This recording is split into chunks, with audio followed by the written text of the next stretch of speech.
Monsoon यंदा केरळमध्ये वेळेपूर्वीच दाखल झालाय। मान्सून केरळमध्ये दाखल झाल्यानंतर आता प्रतीक्षा आहे ती म्हणजे मान्सूनच्या पावसाचं महाराष्ट्रात आगमन कधी होणार त्याची।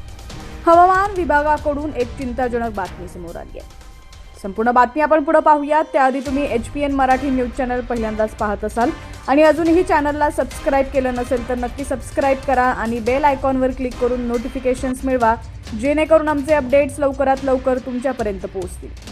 तर मान्सूनच्या पुढील वाटचालीबाबत बोलताना हवामान विभागाच्या एका वरिष्ठ अधिकाऱ्यांनी सांगितलंय की मान्सून केरळात पोहोचल्यानंतर पूर्वोत्तर भारताच्या दिशेने तो आधी वेगाने सरकलाय, मात्र त्यानंतर दुसऱ्याच दिवशी मान्सूनची अपेक्षित गती कमी झाली असून वाटचाल मंदावली आहे। हवामान विभागाच्या अधिकाऱ्यांच्या अंदाजानुसार पुढील काही दिवस मान्सूनची वाटचाल ही धीमी राहणार आहे। ही बातमी त्या राज्यांसाठी चिंताजनक ठरू शकते ज्या भागांमध्ये केरळात मान्सून दाखल झाल्यानंतर लगेच त्याचे आगमन होते। यामध्ये महाराष्ट्राचा देखील समावेश आहे।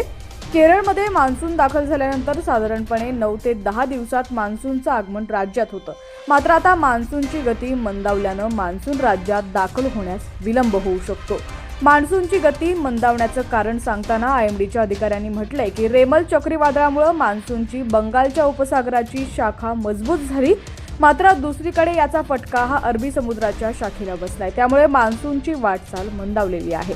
पुढील काही दिवस देशातील विविध भागांमध्ये पाऊस पडू शकतो। मान्सूनला पुन्हा एकदा आपली गती पकडण्यासाठी आणखी काही दिवस लागू शकतात असं हवामान विभागानं म्हटलेलं आहे।